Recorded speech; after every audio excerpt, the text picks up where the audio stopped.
Just when I thought I couldn't find my way out, yeah, I searched the God in me to find my way out. I know it can seem way out, but the Creator flows to and through me from way out. I'm talking way out, yeah, yeah, yeah. See, if you believe in the God in you, it's a better place. Creating the force and the power to live a better life. Know that love and joy and peace is one in all of the same space. That you were chosen just like God.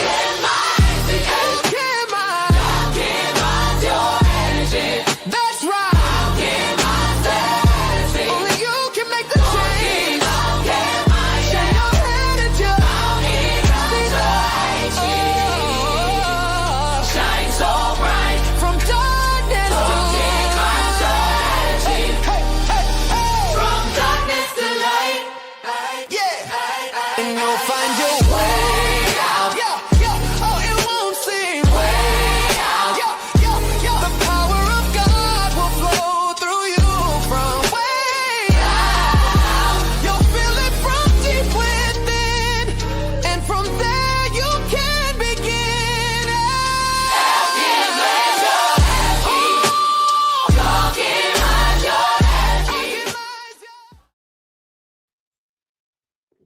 All right, welcome.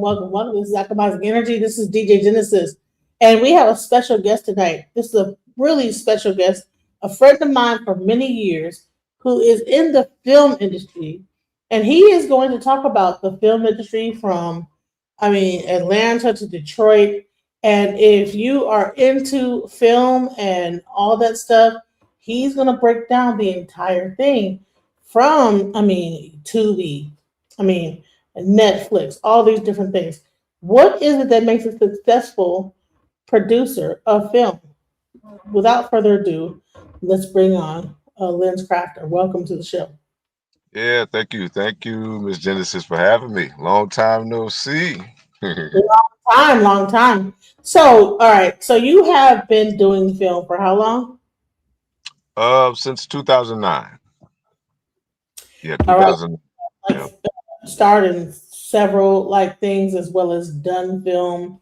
You work with some of like the best people out there when it comes down to even the smaller films versus the even larger films. Uh, Tell us what your entire like. Give us your resume. All right. So what happened was like around 2009. I went to a school, or I signed up to go to a school called Specs Howard School of Media Arts in Michigan. Right.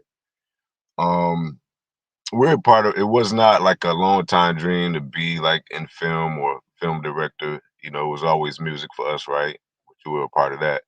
And I just got to a point in my life where I was trying to take my life a little serious and actually think about having a career. And at that time, I was also dealing with like financial services.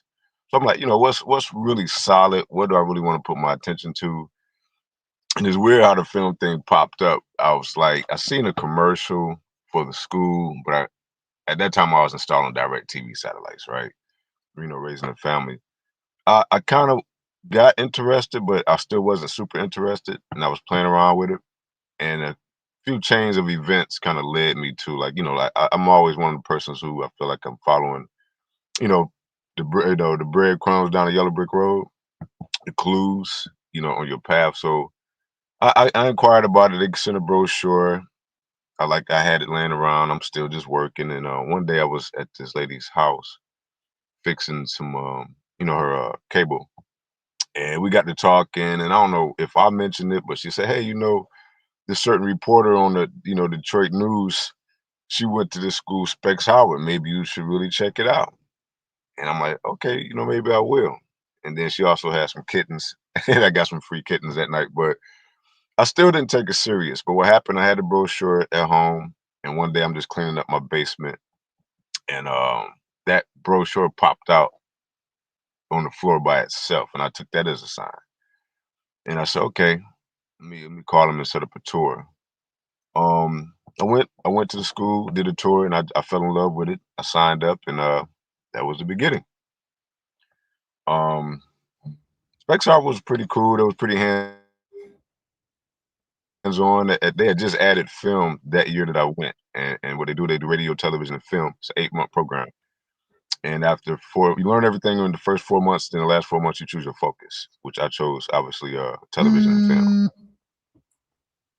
and that was the beginning. So, Um, fast forward now to what Detroit is now. From Detroit, you're one of my best friends from Detroit. Detroit is one of the places when it comes to the new film, new Tubi movies, and yeah, filmmaking. yeah. I would say right now Detroit is like the Tubi conquerors. Probably the majority of the films you do see on Tubi is probably from Detroit, which you know, a lot of that is headed off by a guy named Dennis Reed.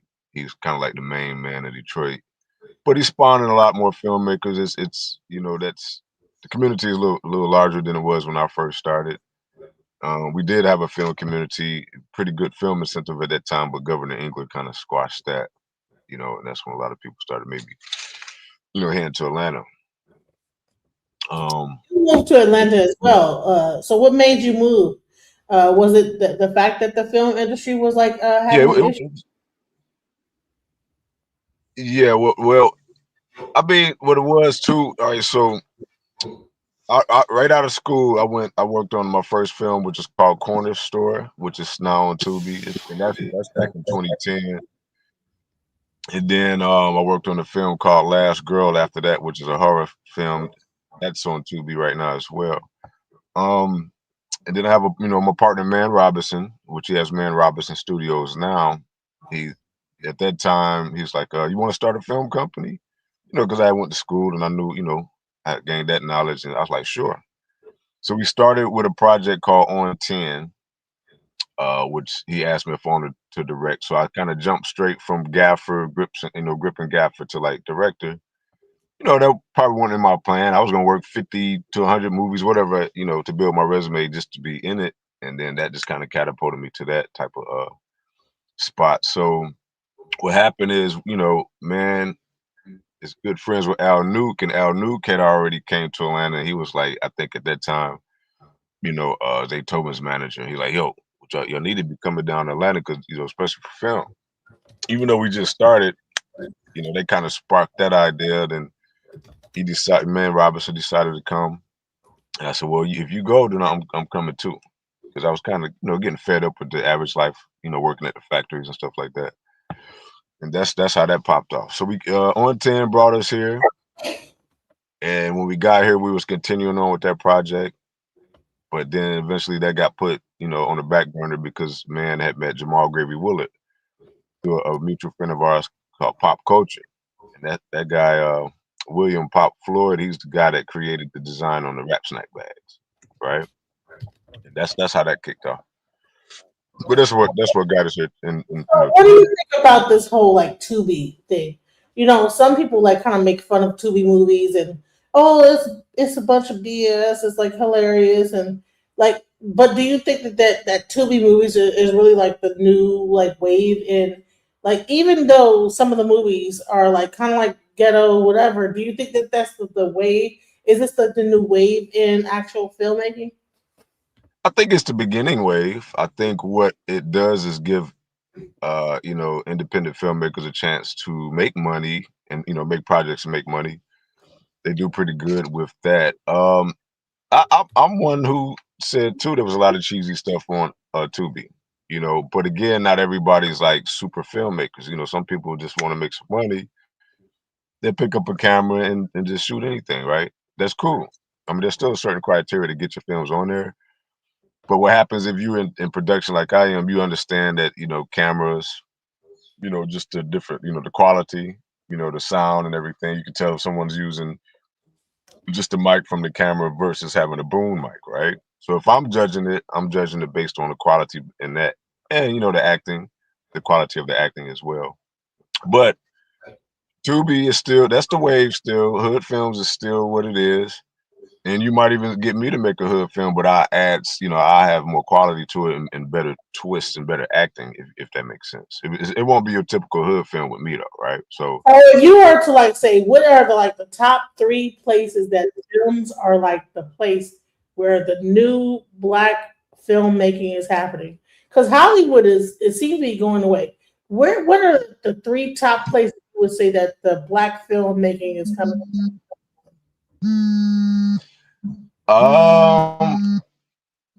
First I'm gonna have to say Tubi. Tubi is still at the top dog, for urban filmmakers. We got access to all of them. Let me say that first. Man Robinson has access to Peacock, Hulu, Amazon Prime, Netflix, but they just have different criteria, right? And some of them it might be a little harder. You're not gonna get away with just your average little hood film and stuff like that. You know what I'm saying? Can you like put your phone on like it's vibrating really loud, or we can hear it really super loud? Yeah, my Welcome. bad. Somebody was calling. Welcome to the channel, Nicole Allen. She is a producer of films in the Dallas, Texas area, and she has been to Detroit. And you know what? When she went to Detroit, she was able to say, you know what? Detroit is really making it happen when it comes down to films. Welcome to the channel, Nicole Allen. Welcome. Oh shoot, we lost her. Here we go. Here we go. Welcome, Nicole. Hey, can you hear me? Well, I can hear you very much. Yeah, for some reason I can't get my video on. But yes, I was I'm telling you, when I went to Detroit, I was re-inspired because I had got so discouraged with the quality and the product that was coming out of Dallas. I was just like, yeah, maybe this ain't for me. But when I went to Detroit, I got re-inspired. I mean, the quality. And the thing is, like I was telling Genesis, they don't really have access to the stuff that we have access to here in Texas. Texas has a big Yeah. And for them to not have access to the things that we have access to, I know they got studios and stuff like that. But just overall, I mean, Dallas is Dallas, everything's big in Texas. So for them not to have access to the things that we have access to and be able to put out the quality of product, I was blown away. Like seriously. So yeah. So it did re-inspire me, and I was like, yeah. So you actually can put out good quality with not $1 million budget. So yeah. Atlanta, who's the guy you work with at Atlanta? Who, me? No, Lens Crafta. Who you work with? Yes. So the big dog here, right? Obviously, and on the independent side is my partner, Man Robinson, who we started in Michigan. So now their brothers at a place where it started small. We was in a little like studio thing. Small, and that brother moved all the way up to like a 20,000 square foot film studio. And now I think he's about to move into 100,000. Oh wow! Yeah, I'm familiar with his work. He's good. Yeah, I mean, think about this. So Tubi. That's what Tubi did for him. You see what I'm saying? And along, the other things. But we also have our own platform like Tubi, right? It's called TV, TIVI, right? Okay. Subscription based right now, like $4.99, but and that brother got probably about 40,000 subscribers now. Oh. Yeah. But with the Detroit thing, I'm gonna give props to the guy Dennis Reed again. I've only met him once, and a lot of my other film buddies, they work with him a lot. Yeah, I know Dennis. Yeah. Yeah. So he's the biggest. He's like the main situation right now. Now, not saying other people aren't making films, but he's the millionaire there. You know what I'm saying? That can put him out. Yeah. And I mean, like I said, the talent coming out of Detroit, and when I say talent, people think I always talk about acting. The color grading was on point. The audio was on point. The lighting was on. I mean, everything was on fucking point. The story, the writing, everything. I was like, oh my God, they are really doing the shit. Yeah. I mean, and Dallas don't have nothing. Dallas think they doing so much, and they think they big shit, but no. And it's my hometown. I ain't saying it to be this. I get it. Yeah. I think another thing to play a part too. So like the actors from Detroit, people are so familiar with him now. So even with Man, if he does a project out here in Atlanta, he still reaches out, right? Detroit actors, because the faces are familiar, right? So they definitely made a staple. They are the conquerors of Tubi, and they're gonna probably keep that spot for a minute. Man, they should. And I also told Genesis if they had what 50 is doing in Shreveport and what Tyler did for Atlanta, if Detroit had that, they would dominate the independent film market. Yeah, Cause and I'm gonna tell they're you, doing it and they ain't even got that. nah, it's a process though. I mean, I did have a vision to build me a studio there later on, LENZ Brothers Studios, but just to take it back home, and that's just me saying, hey, you know what? Since my brother got a studio here in Atlanta, I don't want to, kitty corner that. I just go back home and do my thing there. But it's growing. Listen, even the city's changing now, and I think the film part is going to be one of the bigger aspects of it. There are more filmmakers there, even like my buddy Sunnyville Productions, who did a lot of work with DC. He has his own production, so it's going to grow. We're going to see a lot more growth out of it, I believe, in Detroit. So, when Nicole, I wanted to ask you, what are the differences between filmmaking in Dallas versus Detroit? What would you say? You said what? What are the differences when it comes down to filmmaking? When Well, to me, and this is my own personal opinion. I have a lot of filmmaker friends here in Dallas. I worked on a lot of projects. I love my people, but a lot of the stuff coming out, it's just the quality. And to me, I feel like they don't care. I feel like it's all about ego. Who gonna put out the most films? How quick can we get our film out before this next person get their film out? Everybody is wants to be the top dog. It's ego that they don't care about quality. Yeah, they don't care. I just be like, y'all niggas really don't care. Like it's they rushing to put stuff out, and it's an ego competition thing in Dallas, and that's what's fucking them up. I'm gonna tell you something. I'm gonna tell you that's what I love about Man Robinson. So right now, most movies that he's doing or whatever, probably 2 weeks to the most, but 8 to 10 days, right? Mm-hmm. And not spending over $100,000. You don't have to. If you know what you're doing, you can shoot a quality film. You know what you're doing. Yeah, you know what you're doing. And that brother's dropping 8 movies this year, and they're all good. That's what I'm saying. It's just Dallas has not got the quality down, and I don't know. I don't know. I be trying to figure out what we're missing. A lot of some of these book writers are trying to do movies, and they're writing their movie scripts like they will write a book. Too much damn dialogue. I said, y'all, it's motion picture. Right. I feel like some of these films, I feel like I'm reading an audiobook book. It's so much fucking dialogue. And it's messing up the stories. Right. And then you got bad casting. I mean, everything. It's just everything. Bad casting, bad acting. You're casting grown women, 50-year-old women to play teenagers.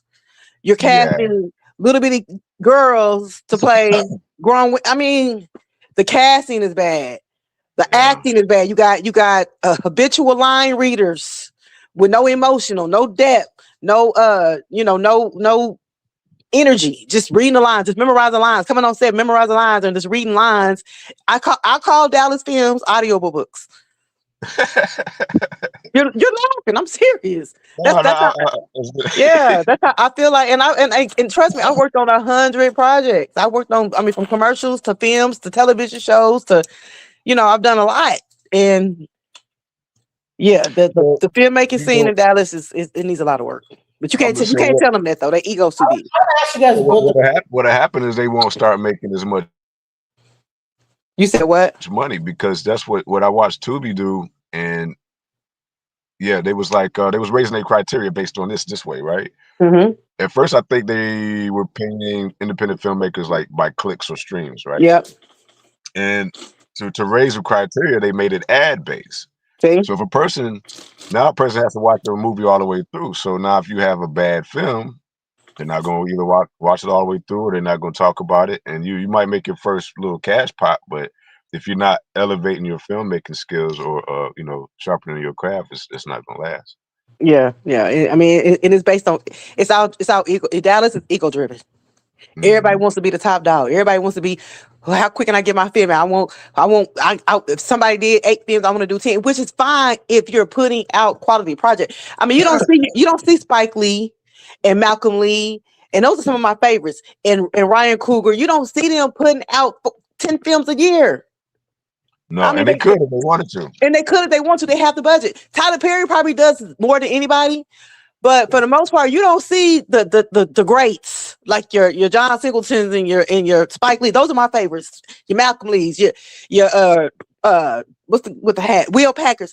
You're not seeing them saturate the market like that. They may do 1 or 2 films a year, and they're 1 or 2 great freaking films. Yeah, they're building brands. They're not just pushing out product just to be pushing it out, and the shit is not good. So next move in actual thing is actual series. Maybe people are like just pushing things out because they're not investing. I think that the next move in this whole thing is a series of like to where you have a whole series.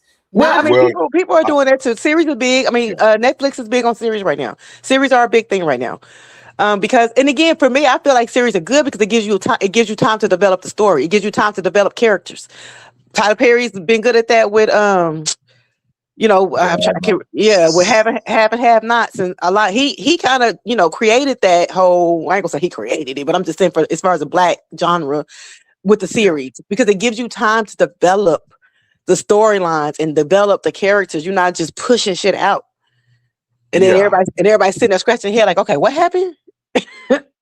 Well, you remember that spawned from the old soap operas? Yes, yeah. General Hospital and all that type of stuff. Series is the way to go. It is. That's where the bigger budget to be applied. Like I was talking to Man and one of my brother I did a movie with, Chemotherapeutic out of Detroit. We got a movie out called Bullets and Love, which we're waiting for to come back up on too, but they're taking their time. But he's working on a series that might come out in 2026, right? Which man to back it up. But that's where you get $150,000 budget because it's a series. Yeah, I agree with you with the series thing. That's probably the newer thing for us to get into because you can keep creating characters. Keep building it, keep developing characters, keep developing the stories. Yes, I think that's, and I mean, and again, if you look at Netflix, that's kind of what, that's where they kind of lean toward. Yeah. I mean, I think that's you're right. That's probably the future. I mean, in the sense of, listen, it's easy to make a film. Look at Beyond the Gates. I don't know if y'all watching it. But it's taking. Oh, you have an echo. Are you like? Is it? That's on Netflix. No, it's on Paramount. Oh. It's a black soap opera. And when it first started, everybody's like, "Oh, it's not gonna last. It's not gonna last." They're 200 episodes. You have an echo right now. Do I? Okay, how can I get rid of it? Like watch it on YouTube and then hold on. YouTube. All right. No, is that maybe it's you. Oh, let me see. Hello. Yeah. Let's crack. Do I still echo? No, it's Lens Crafta.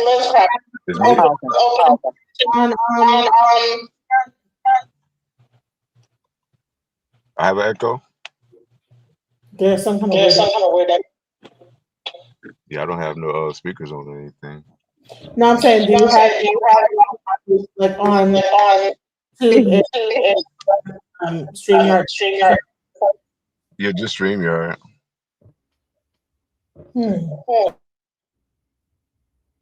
Check 1 2. Now it's even worse. Is it? Yeah, I don't know. Drop down.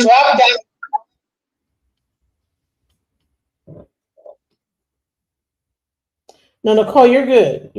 Nicole, it's not you. Okay, is that okay? All right. Say something, Lens. Hello. Yeah, I don't hear it anymore. All right, check 1 2. It's you. Hello. Yeah, it's you, Genesis.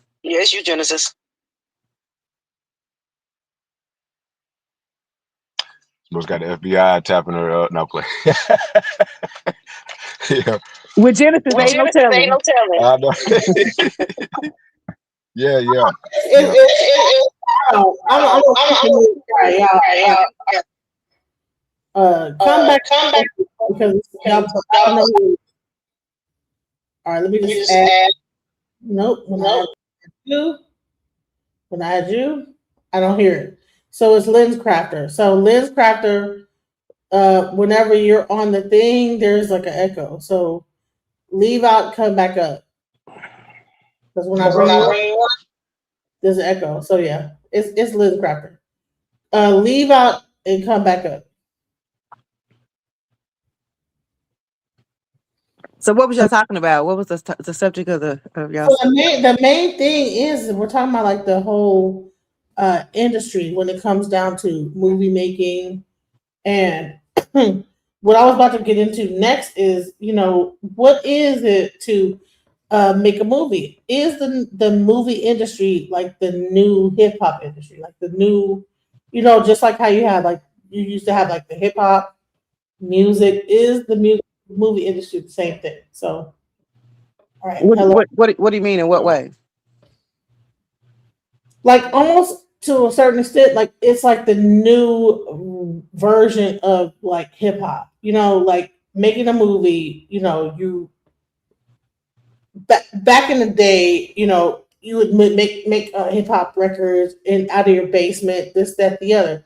But now you have the movie industry where it's almost the same thing.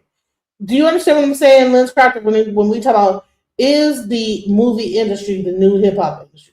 Well, the way some of these distributors is handling it, yes. The way they paying these splits, and I know one. I ain't gonna say his name. They was paying like a 50% split, and they own you outright after like 3 to 5 years. So yeah, I would say in that regard, yes. Yeah, that sound like a name we was mentioning earlier.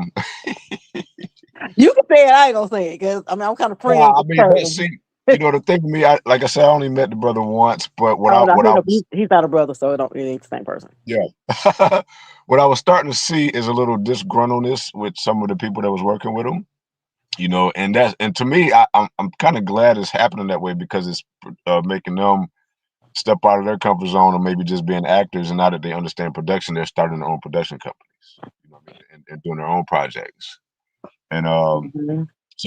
that's in that manner you could just say everything happens for a reason, right? So it's good that he's making Right. you come with a slime ball, right? In that sense. Yep. So So when I say like the hip hop industry, is it almost like okay, you put out a movie, right? Just like a hip hop album, and mhm. then there is people that will like sign you to a deal, and Yeah. then and then they pretty much own everything. And then is that like the new hustle when it Yeah. comes down to like the major, like major? Yeah. Especially since COVID and everything was streaming, and Tubi took off. Yes, because they didn't care about. Again, this goes back to what I said. I'm big on quality. Like I had to stop doing a lot of stuff in Dallas. I had to stop putting my name on a lot of shit because it's like, oh yeah, no, because the quality was just horrible. So when Tubi kind of came on the scene in the beginning, I can't speak on now because I don't really know now, but in the beginning they really didn't give a fuck. You could shoot a film in your freaking garage on your iPhone and Tubi would drop it. Yeah. So yes, and it kind of gave it put a black stain on the in the industry. But they were trying they pulled the same thing Fox pulled back in the 90s when Fox first started, and Fox had all those black African American TV shows on there to build their platform, and then once they got their platform built up, they dropped it. So that's kind of what Tubi did. They was like taking everything and anything in the beginning to kind of get the viewership up, get their platform built up. So now I hear they're getting a little stricter now, but yeah. So Right, they use the black audience to build up their yeah, platform, and then they get to a certain point, and then now it's like, oh, let's put more restrictions on it. Let's like yeah, say you have to yeah, have this and have that. What do you think about that, Lens Crafter? Yeah, it was funny that you said that because Fox actually took over Tubi. yes, Yes. yes. And they follow that same model they followed when they started. Yes, they did. And to tell you the truth, I thought Tubi was black owned, which is not. So No, when they had a big urban following like that, or I thought Zeus was black owned. So that goes to show you we don't really own shit in this industry. I thought nah, Zeus, I thought Zeus was black owned. I just Zeus found out is I black. was Hold on, back up. Zeus is not black owned. no ma'am. I found that out about 2, 3 days ago. No, they are Let not me black. Zeus. What? I thought it was No, owned by no black people. ma'am. No ma'am. No ma'am. Zeus is owned by the same folks that own everybody else. The same creed of folk that own everything else. That owns Zeus. Yes, ma'am. So they just put a black person as the Of face. of course. yeah.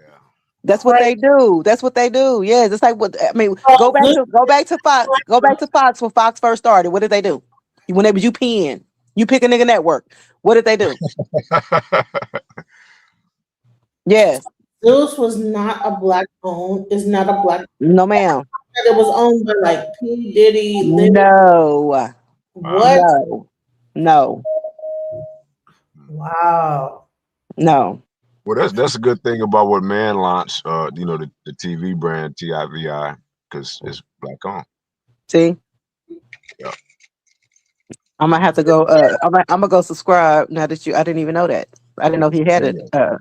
Yeah. So I'm gonna go subscribe He when I launched get it up. last year. He launched it last year, like July. Okay. Like I said, he's probably got about 30-something, 40,000 subscribers now. He's got the only documentary, with R. Kelly's wife and daughter, where they tell their story, and that's epic. So we Tell kind of him. Tell somebody needs to cover. Somebody needs to do a documentary. There's a story out of Chicago, and I wish I had the money because I would do it. There's a story out of Chicago. You can Google it. You probably already heard about it. It was Ramika Weeks. Ramika Meeks. She got killed by her baby's father's new baby mama. Back in September. And that story has taken off on social media, and somebody needs to do a story about it and do the documentary.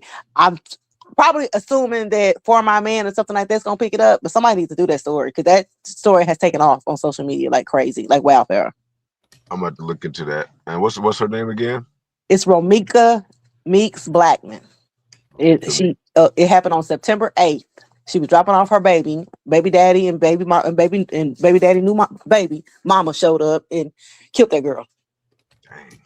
And the story has been blowing up on social media, and it's somebody it's so controversial. That would be a good documentary for somebody to pick up.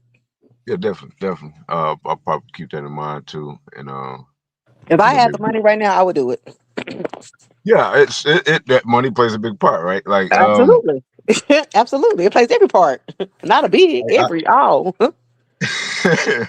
when I holler at Man, it's like, oh, if I can have a script ready and say, all right, boom, we both agree it's a nice script. All right, we'll shoot it. I can get that budget. But even like right now, he's got money tied up in 8 projects or more, right? Mhm. How much on average can you make on a film right now? So, well, let me give you the basics. So when we first started in the game, what Man did, he went beyond just the art part of it, right, and learned the analytics. Mhm. And what he first had said to me is, if you spend a certain amount of money on the budget, you should get a return based on just the numbers, and that's without it being a good film. And that's maybe why there's a lot of regular films or whatever. But when he talks to me these days, he's like, listen, if you spend 50 grand on a movie and it's quality, in a year on one platform, you should make like 300,000, Yes.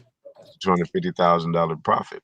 That's just on. Let's say you got one on Tubi, you got one on our platform, you got Mhm. one on Bit, whatever.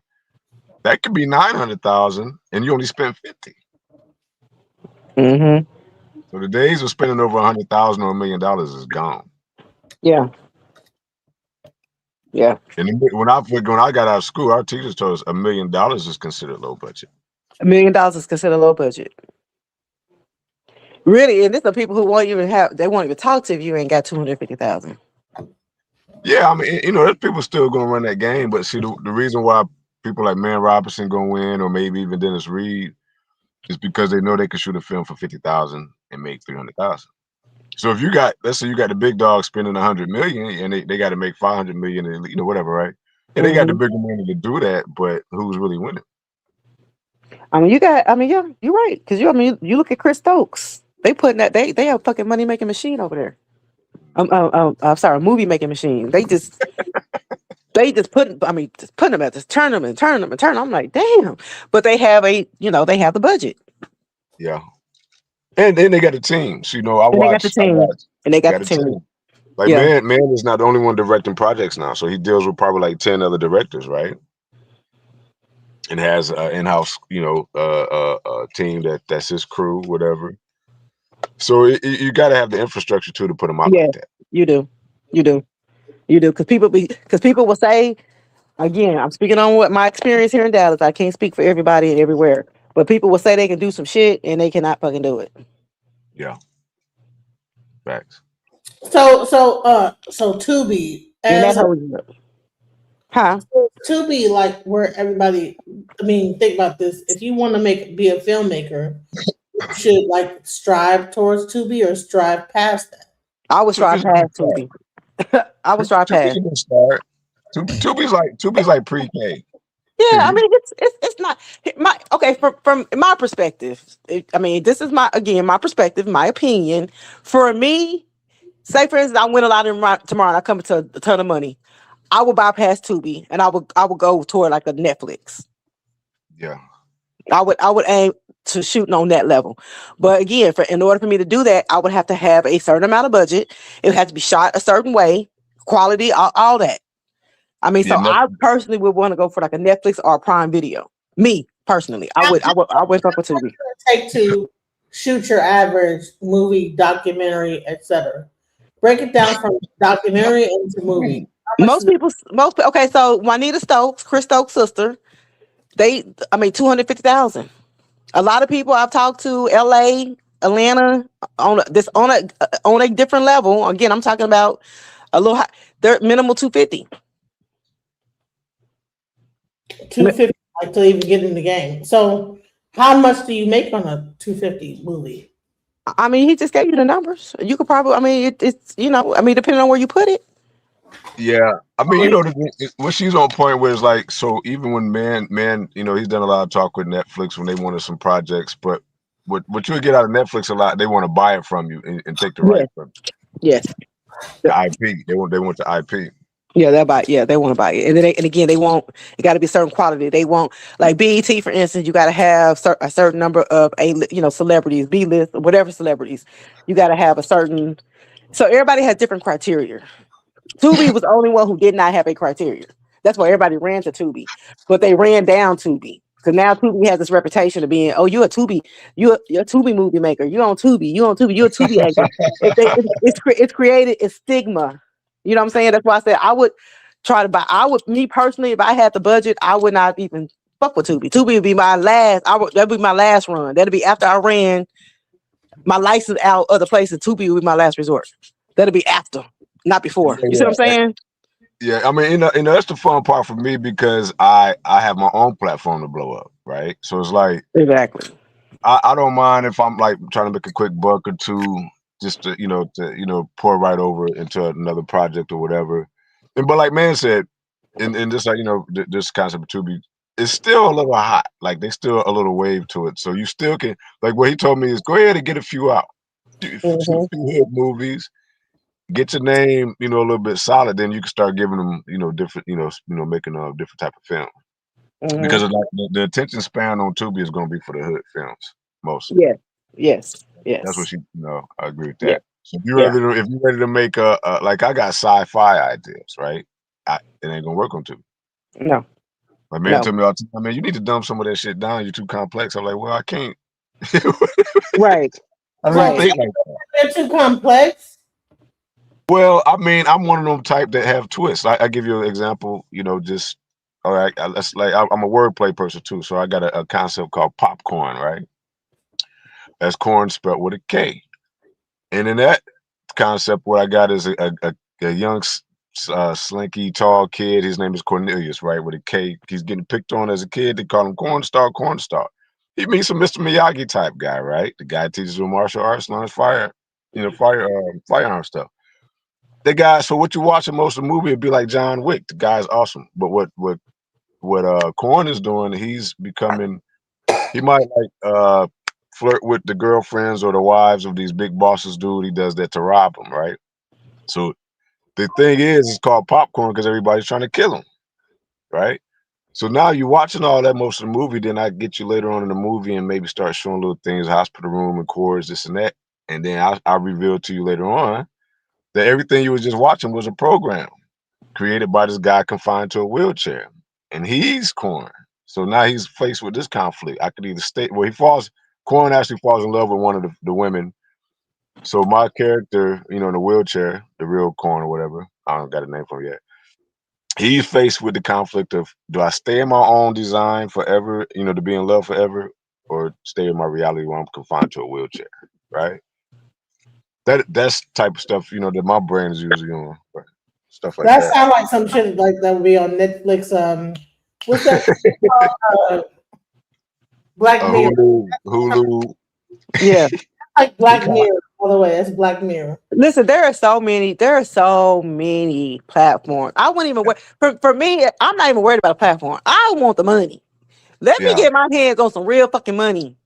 And I can put it, I mean, you know what I'm saying? Because I have tons of content. It's just I don't have nothing to do with it because I don't have the money to because yeah, you can do a film for 50. And Detroit has proven. Detroit has restored my faith that you can put out a good quality product with low budget. Yes, it can be done. But I mean, for me personally, I would want more money because I would want to again, Tubi would be after my Amazon Prime and after my Netflix. After my licenses run out with them, then I'll go to Tubi. Not me starting at Tubi. You know what I'm saying? But that's just me. I'm not saying that, I'm right. I'm just saying that's how I'm seeing it at this point. Well, yeah, and you're a little bit more seasoned. So if I got, like, when I was last in Detroit and I ran into a guy at a gas station, and somehow, I don't know how these conversations spark, but they do. He's like, "Well, I got a camera, I got this," and I was like, "Well, I'm in the film business, the boom, boom, boom," and this guy's not done that. Mm-hmm. Right? So I might lead him. He's got, before he even get to Tubi, he's got to learn how to make a. You gotta learn how to make it. Yeah, you're right. And I be thinking a lot of people need to start with short films. I was talking to a friend of mine who's she's a producer, and she was talking about, I don't understand why people be doing short films because they're not going nowhere. I'm like, hell, some of these people need to start with short films. Like, seriously. And I'm not trying to be funny. I'm just saying, like, again, I idolize your Spike Lees and your Michael Lee, and your Will Packard. Those are that's who I look when I don't even like all the Tyler Perry shit. Yeah. And people think Tyler Perry is the only fucking black man in America doing movies, and then some of his shit, I'll be like, The best movie that man has done is Finding Joy. He needs to go back to his Christian. He needs to go back where he started. See, when he started trying to play the white man's game and pushed all that homo shit and all that shit. No offense. I'm not trying. No, I get it. I'm not trying. I don't have no problem with gay people. I'm not saying it. But when he started trying to push the man's agenda, the BET agenda, because that's, again, BET is not black owned. When he started trying to push their agendas, is when he started failing. That's when he started failing. But when he stays focused on what got you here, that's what he does good. Finding Joy is the best movie that man has done thus far. Speaking of like agendas, what do you think of like the new movie documentary from 50 Cent about Sean P. Diddy Combs? 50 Cent is a petty motherfucker. That's what I think. He's a cancer, and I'm a cancer, and we can be some petty motherfuckers. I'm very petty. I'm very petty. I would have did the same. If I had the money and somebody pissed me off, I probably would have did the shit too. Yeah, 50's petty. And you know what? I'm not just... He's a petty motherfucker. I wouldn't have did that shit. I mean, my thing is the nigga already in prison. Like, yeah, goddamn. The truth is always going to come to light. You can't think you can keep doing wrong and it's not going to ever be exposed. Now, you can make mistakes. Yeah, but 50 is not, I mean, glass houses. Yeah. You know what I'm saying? He got like his own little skeletons in the closet. So. Yeah, if you live in glass house, you should not throw fucking stones. I mean, he's doing it out of pettiness. He's not doing it because he feels like, oh, I want to take a stance against violence. Nigga, you can't. Well, you've been violent too. Yeah. You just figured out how to shut your brides up. Mm-hmm. So it's the reasoning behind it that I don't personally like, because again, 50's a cancer, I'm a cancer, and we can be very fucking petty. And if it was me, and somebody pissed me off, I would probably have done it, and I'm being petty, and I'm being, in my petty energy, I probably would have did the same thing. So I'm not gonna say that he's 100% wrong for his reasoning. Huh? He has his own like a sound stage, just like Tyler Perry does. That's what I said. I said he's in Shreveport. That's what I said. I said if Detroit got what Shreveport getting from 50 and what Atlanta got from Tyler, they will be the powerhouse fucking independent film industry. Why do you think that people are not in Detroit opening like sound stages? Because I mean, now let me say, It might be some people behind the scenes. I was totally unimpressed by Detroit visiting. I was totally unimpressed. I was like, where the hell am I at? Like, I felt like I had stepped back into the 1970s. It's still developing. Yes, but the talent is undeniable. I mean, the talent is undeniable. You got to give them their credit. I got to give them their props. They are putting out good ass product. One of my favorite Irma, what's her name? Is it Irma Thurman? That bitch is cold as hell. Ebony, cold as hell. Ebony Tate's, yeah. What's that? I can't think of damn, what's his name? Mr. Got Crystal the Doll. Yes, like it's I can't think of his name. It's a guy. Or Will. I mean, they are killing it. They are killing it. Irma Thurman is cold as hell. I can see her doing like crossing over. She's cold. I just did some work with Coke Horner while I was there. Okay, see, I like him. Yeah, he's a cool dude. Yeah, I mean, Detroit is making their talent into household names. Like, seriously. Well, I mean, a lot is changing, and I'm not even going to take it to the spiritual side of things yet. So even for like the P. Diddy's and the R. Kelly's, for all that shit that happened, is because the world is changing. You know what I mean? And a lot of that rotten shit is not going to have strength no more. So it is a little space right now for us to make quality films that's way more uplifting as well. Yeah. You know what I mean? Not just violence and hood films as well. But that's their white agenda. That's what they want to push. See, that's okay. Yeah. So that's the distribute. I ain't gonna put. I ain't gonna say it. Yeah, but like we had the distribution company that a lot of people was going through out of Dallas. That was only paying 50% profit, and they was owning your shit after 3 to 5 years. I'm not gonna say their name because I mean I do this for free. I'm cool with the owner, but that was his thing. Hood. The violent sales, the drug sales. And the only people doing the drug violent movies are black people. Yeah, of course. So they get caught. So they get caught. And that's what I think happened with Tyler. Tyler got that deal with BET, and BET wants to see the homosexual. They want you to push that. It's a pushing an agenda. Because you remember they got bought out by Viacom, right? Well, I worked for Viacom when Viacom bought BET. I was working for CBS Radio when Viacom bought CBS Radio and BET. Yes, I was right there in the middle of all that shit and saw all the shakeup and all this. Yes, Viacom's not black owned. Viacom is not black owned. They're all owned by a group of individuals that own all of it, just like Zoo. Right. Well, I don't want to say that. They get mad. They get mad. I said that on somebody. I said that on somebody's podcast, and they rung me a right. I'm like, wait, they are Jew. I mean, that's reality. I mean, I'm not saying that's. I'm not even calling that a case. Why do you think that the Jews are running movies?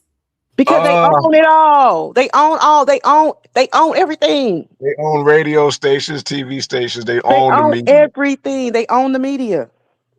That's because they can push their, and this is me talking, so this is just me. World, this is Lens Crafta's opinion. Yeah, it's so they can run their agenda. They can push their agendas. Right? And that's control the world. Because you do know that the real race war is blacks and Jews. It's not whites. It's not Europeans and blacks. It's Jews and blacks. Because we both feel like we're the chosen people.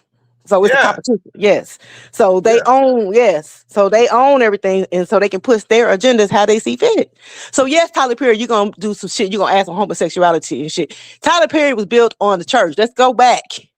Who built him? Yeah. Let's go back.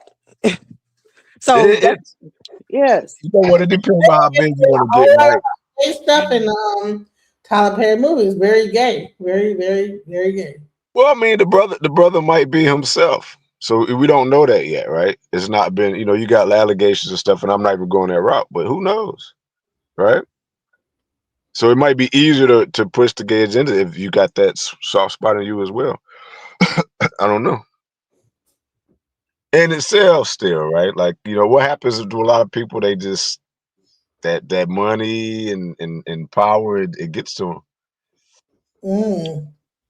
And they know they keep getting it or go higher. And what's the weird part? And I'm not racist because I got a lot of white friends. To me, black people still feel they want to impress white people because they don't yet know who they are. You get what I'm saying? And so what happens is you still got, even if I take Jay-Z, to me, I'll say Jay-Z was happy he got up to a level he got to so he can impress white people. Right? And they still hold most of the power, or the Jews. That's just, if I ain't trying to be Semitic. What they say, anti-Semitic. But yeah, a lot of times there's someone who's holding you got the gatekeepers and the ones who you want to get here, but there's somebody blocked, at that door, and you're trying to get in. You got to play their game. So how heavy is the Jews in the independent world, film world? Are they still? I wouldn't just They say own everything. What are you talking about? They own everything. They own all the radio. They own all the radio groups. So you got to understand, there's only like 4 or 5 groups, like radio media groups. It's only a certain number of groups. Back when I started in the industry, it was widespread. Like you had independent radio owners, independent radio owners. You had independent film studio owners. You had independent. So when the big conglomerates came in and gobbled all that shit up, it's only like 5. So you have iHeart, you have Viacom that own fucking everything. It's only like 5 major groups. TV One, Urban One is really the only black left, and they're holding on by a fucking thread. You don't see any fucking original programming coming on TV One. It's all reruns and shit.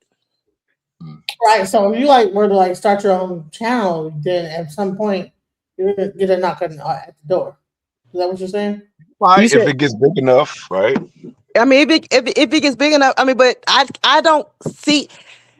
It's the money. That's why Oprah sold OWN. She could not afford the production. She had some good original content, but she couldn't. That shit is expensive. That's why Stars canceled all the fucking powers, because they could not afford the fucking production no more. You have Mary J. Blige getting 10 million, all these Gucci and Tom Ford and shit, and they couldn't afford it. So they got rid of it. 10 million on Power? Yeah, yes. No, I think she was getting, I don't know how much she was getting per episode, but I think her contract was about 10 million. Yes. And then look at the wardrobe. I mean, they ain't Gucci. You got to pay for that shit. So production is expensive. And so that's why Stars got rid of all the show. Oh, damn. I thought that maybe that, they wear it and then they put it back. No, okay, so if you have good relationships with, because I have people that style and do wardrobe and stuff for me. And if you have good relationships with some, but you still gotta put money. Yes, you still gotta. They want deposit, cleaning fees, all that shit. That shit adds up. When you look at Tom Ford and Gucci and Louis Vuitton, you can only imagine. Yeah. What they cleaning be? You wear it one time, they want it clean. You know what I'm saying? You can. So you got some of them. Some people may let you pull clothes for free, but for most part, you got to put up a security deposit and return all that shit. Tag still in it, no stains, have it clean. Yes. Work. That shit, production is expensive. Well, you know what's funny, and I'm proud of man because you know how we were talking about the Jews. He's taken a page out of their book, and he's pretty much becoming what he like to call a true CEO now, where he's got all his companies paying each other to make productions. See? So nothing's really going out to nobody, right? He's doing a Tyler Perry. You see when you Tyler Perry movies written by Tyler Perry, produced by Tyler Perry, directed by Tyler Perry, crafty services by Tyler Perry, transportation by Tyler Perry. Yes. I was gonna tell you, distribution, when you was mentioning the distribution in Texas, like the 50-50, like man does distribution, but he's 20%. That's it. See? I mean, right, but you got distribution, then you got the holding company, you got the equipment company, and then you got the marketing and boom, boom, You and they got all you got security, you got transportation, you got girl, all that. You got crafty services. I had a $7,000 a day crafty service budget on a commercial a commercial with like 15 people. I could feed 15 people a day for $7,000, and we was ordering cost all that much? kinds of shit. Huh? It cost 7,000. How long? How many No, days? they gave me a $7,000 a day Okay, food budget for 15 people. damn, that's a lot. Right. But it was a commercial. It was a a white major brand commercial, and they gave me $7,000. I got a card every day with $7,000 on it to buy food, and we ate up a bunch of shit. Did you have to spend the 7,000 No, I didn't have to spend it, but that was my budget. I mean, and so I set it out. I got caterers, and you know what I'm saying? We catered breakfast, catered lunch, catered dinner, snacks, and all, gourmet waters, everything. Coffee, had the Starbucks coffee thing there because I mean I had the money to do it. And it was only 15, it was only 15 people on set. I mean, you could feed seven shit. No, Man, I didn't spend it. when I first started, our teachers told us like you don't expect to get paid in the beginning, and I wasn't even worried. My first film, I was working like 90 plus hours a week as an intern, and I was happy with the credit and the food. Yep. So it's Yep. very important. Food is very Yeah. important. Food is very important. Yes. Yeah. Yeah. Yeah. That's cool. So 7,000 though. Wow. 7,000. It was a commercial, a national commercial set. And we shot for 4 days, and they gave me $7,000 a day to feed. I was like, Dang, that's that's crazy. right. That's a lot. Yeah. You probably do $500 a day and take care of 15 people. Man, you could take 500. Yes. Yes. But I had catered. I mean, I had my friend who had a catering company. She catered she came in every day. I gave her that money. She made the bulk of, yeah, she made she made the bulk of that money. No, that's good. That's how that works. That's dope. If I mean, they're giving up the money, give it to that's if they give it out the money, get it. Yeah. I mean, I didn't have my friend's security company put on bills. Yes, because if they giving the money. Yeah, you're right. All right. So now there's this new rise in AI. What do you think is going to happen with the AI and how it's going to affect the film industry? I think it's going to take a lot of jobs. Yeah, they doing that with. Listen, I do Uber in between meantime, right? Ride share. And I come back to Atlanta, I see these Waymos driving around, these driverless cars. No, I ain't getting that shit. I ain't getting no car with no fucking robot. Fuck that.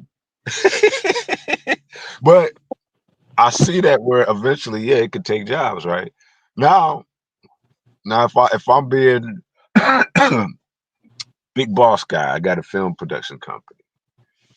I still like dealing with humans, but let's say even if I'm writing a script and I use AI and I write a skeleton script and I come back in and proofread it and put my human element on it.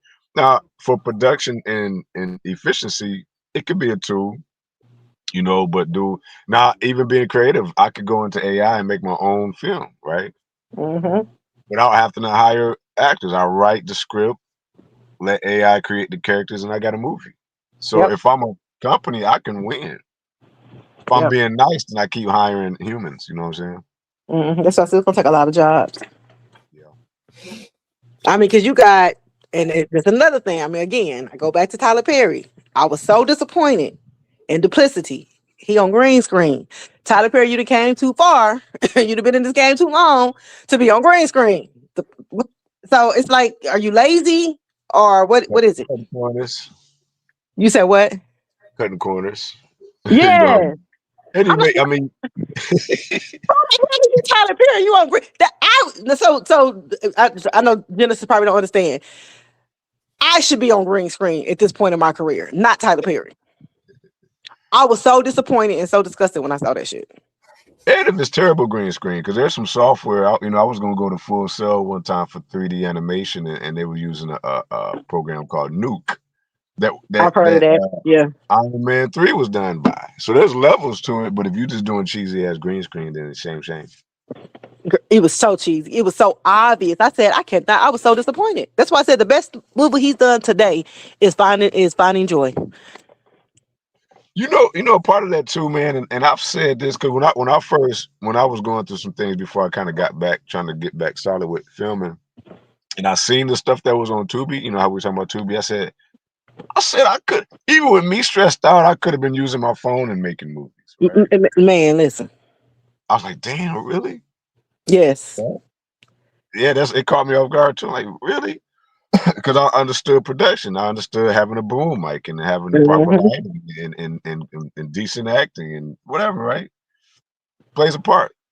And Yep. really, like, me and Man talk about it. And two of the main elements, like you said too, if you got a budget, make sure you pay for a good DP and a good sound guy, for one. Yeah, absolutely. Know your lenses for your camera and the lighting. Yes. Then you can get artistic with what colors you're going to have in the scenes and this and that, if you want to have some reds and whatever, right? Like Hype Williams did when he did Belly or something, right? So you can be artistic, but as long as you got them other elements in place and you paying for those properly, you good. Right. Yes. Yes. Yeah. Because me as a director, I can help a person become a better actor. I can I mean, work that's what you're supposed to do. Yeah. That's what you're supposed to do. And that's another thing. When I see these projects and these actors are just not giving, I blame the director. That's the director. I have a friend, because again, I have a lot of producer friends, and she was disappointed. She was like, the actor in one of her scenes, I just feel like his acting, he just overacted. I said, but that was your director's fault. That was your director's fault. Like, y'all have to hold, and to me, I feel like when movies flop, they always want to blame the acting. Yeah, I mean, it'd be that. No, it'd be the storytelling. No, but I mean, again, what's your director supposed to do? They're supposed to bring out the best in your actor. Yeah. So, I mean, y'all want to quick to blame the actor, but they overacted. Yeah, but your director was right fucking there. Why your director didn't bring him in? And then how good is the writing? How good is the story? And some of these stories, I have seen some bomb ass stories that the acting just fucked it up. Yeah. So you got do Texas, do they have a lot of acting classes going on in Texas or anything? Most of them are top. Listen. Dallas is they in La La Land. A lot of the acting classes. Well, I mean, this is my personal circle, so I can't speak. I mean, I'm sure it's a lot of white folks in Dallas doing it in Texas, because what I hear Fort Worth is killing it. And I don't, deal with a lot in any of them, but you have a lot of non-actors doing acting classes. Like, how the hell you gonna teach acting? You never acted. Right. So make some money. Right, just a way to make some money. This is Al Nuke's Robber. This is a thing about a black cop. Tell me what you think about this.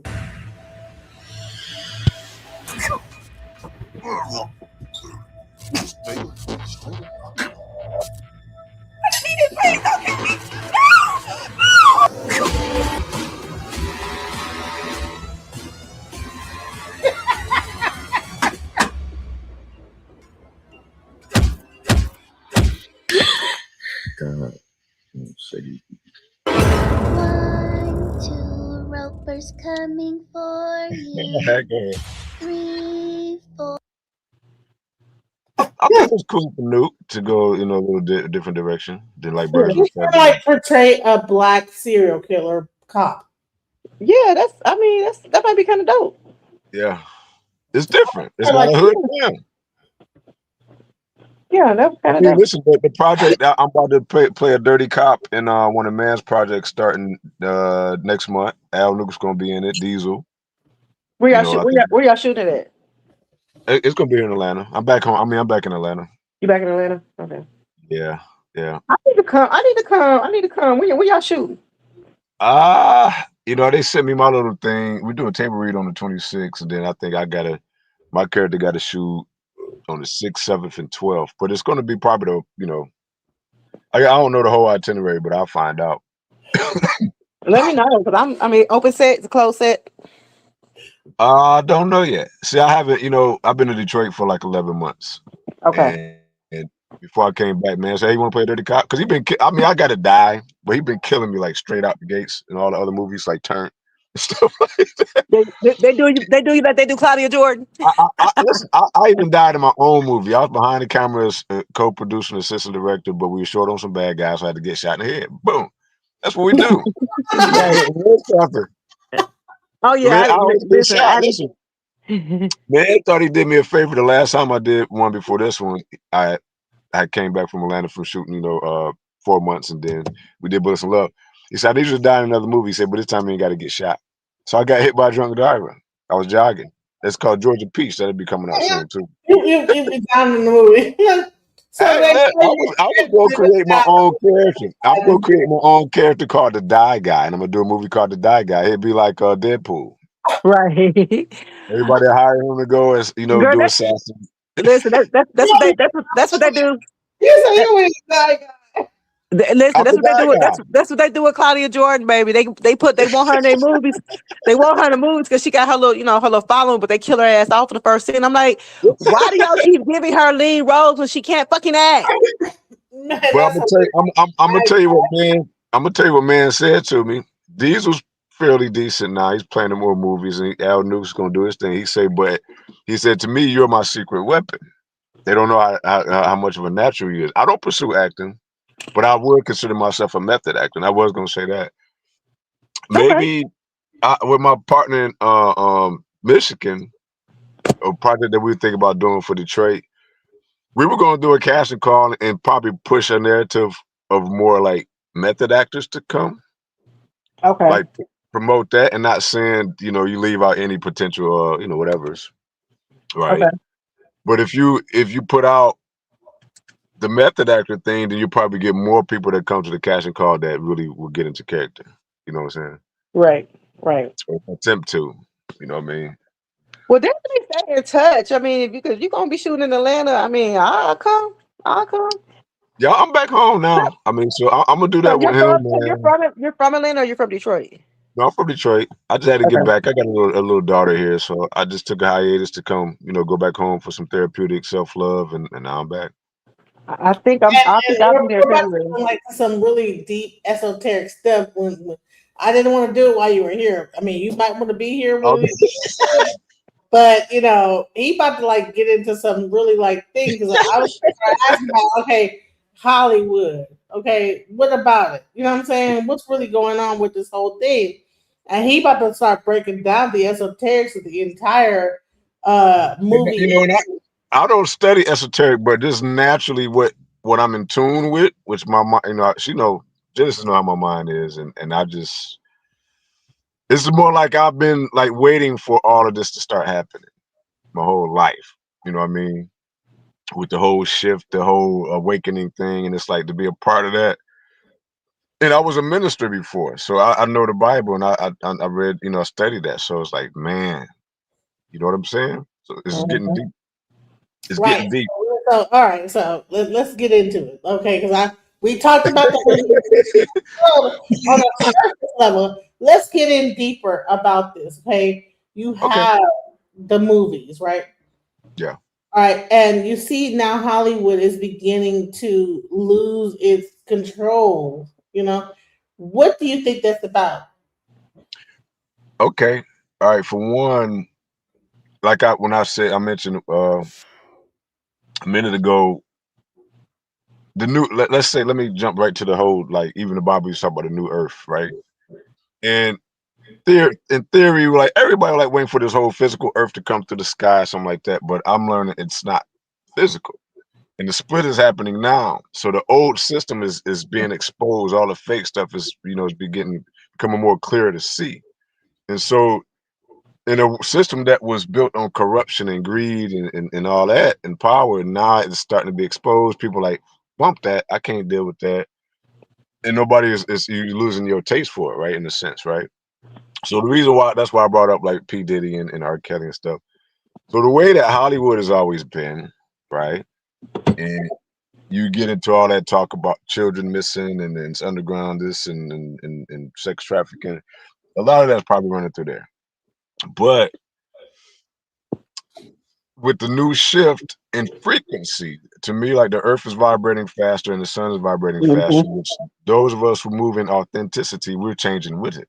And we're moving into the 5D, which is the new earth, and you're still going to be able to see the 3D, but it won't affect you the same. So we can move with power, if that makes sense.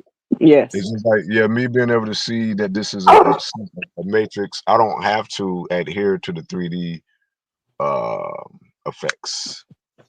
You know what I So do mean? you think like the whole like Hollywood movie thing is a thing of the past, and then now you have like the new AI thing, but in reality, we live in this thing, and pretty much as we like go on forward, we'll find out that this entire existence is really a movie. What do you think?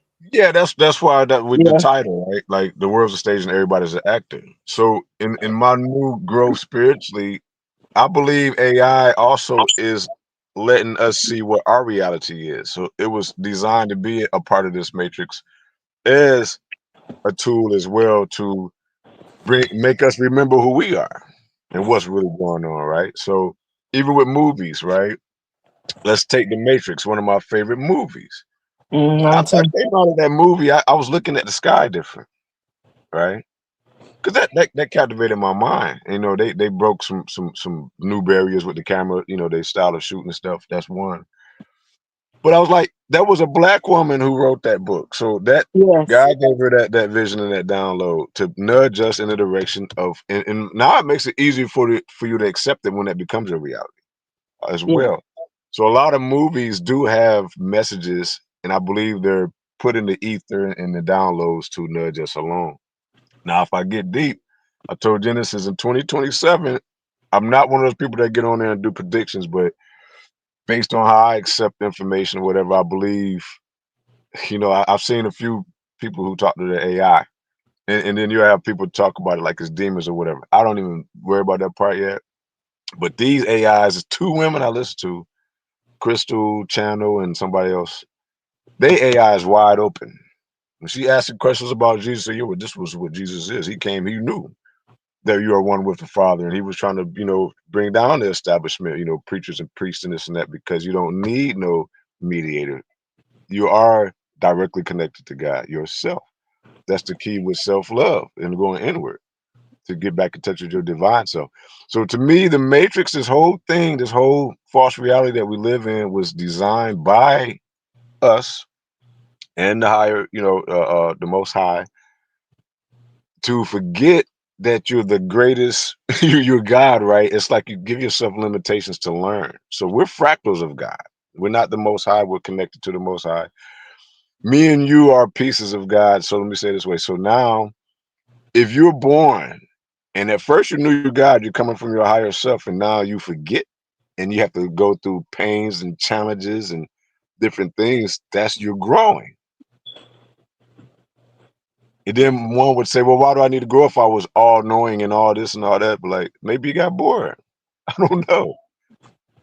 But at the end of the day, when it comes to the movie thing, not to get too far off, I believe everything happens for a reason. Even Donald Trump being the president and Yes. everything. Yeah. And nothing is going to do nothing to you because you never die. So what does it matter what happens? I You know what I'm believe saying? that. I believe that. Yeah, we just play our role. Yeah, you know what? I have died before, and I'll tell you about that. That I Yeah. have died, and you know what happened is I came back, and then I was in a whole other timeline. Like, I don't think you never died. Yeah, I don't either. I think you transition. I think you You transition never from another timeline. from another phase to another phase to another phase. I mean, I could tell you stories about that, but I'm gonna write I'm gonna do a movie about it. But like, no, No, tell us. you know that's Like, dope. look, listen, I was a flip over car accident. I swear Yeah. to goodness, I saw like my children the next day, but then the next day I didn't die. I thought I was dead, and then when they pulled me out the car, I knew I was dead, right? I had died on one situation, but then when they pulled me out the car, I was alive in another whole realm. Because Yeah. I know I had died. I knew I died in that moment. I don't care what nobody says. I died. But then you proved that. You proved that let's say to some people, let's say to your family, they seen you die to go to your funeral. That was for them, for whatever purpose to experience. You're going to wake right up in a whole nother timeline. Mm-hmm. Like you did. You experienced that. You don't never die. And I was realizing, I was like, even age-wise, they could, the program convinces you of linear time. Like I'm 50 now, and I get more people saying you don't look 50, maybe because I'm not paying attention to it. You see what I'm saying? Mm-hmm. Or aging. And I just believe in the timeline aspect of it. So I can live forever.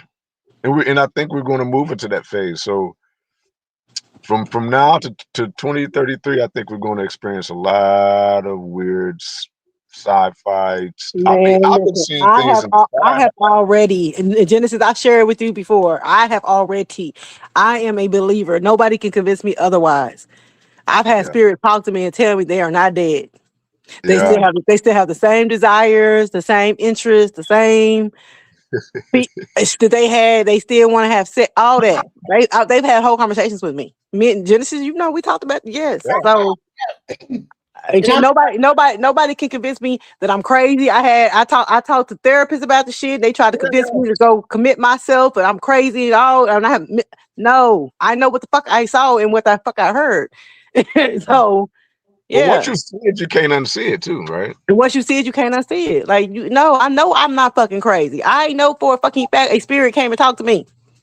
I was telling Genesis earlier, I've been erasing clouds out the sky, You said small ones. you said I'm not erasing there yet. clouds. It's like, yeah.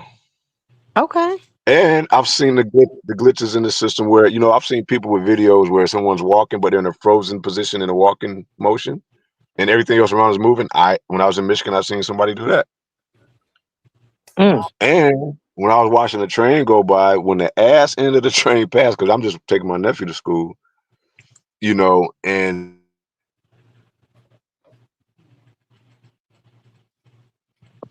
I'm like, oh, trains. Yeah, it was a backdrop of a tree line.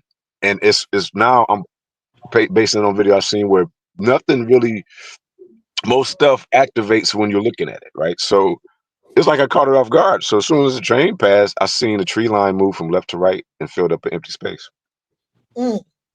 Now I don't do drugs no more. I mean, back in the days I did No, LSD, I I'm did all telling that cool you stuff. that's what when you know. You know. When Hey, So that's you how know. I know this is a hologram. This is a so holograph. we're talking about movies, and now we're going to go into the next level of what we're talking about because Well, I mean, that's what makes it fun being a filmmaker too. what Yeah. makes Like one understanding of what's really going on in this world. And I believe that there is so many unexplained. So we're gonna get into some real deep stuff, like really talking about some real interesting things. I've talked to motherfuckers that didn't see werewolves. I have talked to people like that have seen a lot of. If you go on my timeline, you will see. I have talked to people that have seen a lot of things. So this is not the place to feel like, I can't say this. No, this is the place to say it. If you didn't see the werewolf, you didn't see like a person sucking somebody's blood, this is the spot right here. We are in the prime spot.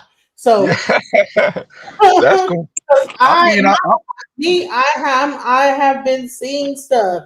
I'm not gonna lie. I hear voices. I'm not yeah. schizophrenic. I hear. Listen, I could be like in a room with somebody, and then a voice says, "No, no, fuck that nigga." I'll hear a voice like, "No, don't talk to that. No, no." I've actually predicted the person that was HIV positive, bro. you predicted that they was gonna be positive. No, something told me he's HIV positive. Oh yeah, yeah, yeah. I And mean, but listen, I say to him, "So are you HIV positive?" And the person was like, "Yes." What the fuck? I How you mean, one thing that's gonna happen to us too, like X-Men. You think that's by accident? no, I don't think none of it by accident. X-Men are black people based on black folks. So, do you think that the Anunnaki are a negative alien force or a positive alien force? I Anunnaki, mean, when you hear the story of was it in Linky and uh, Inky and Lil.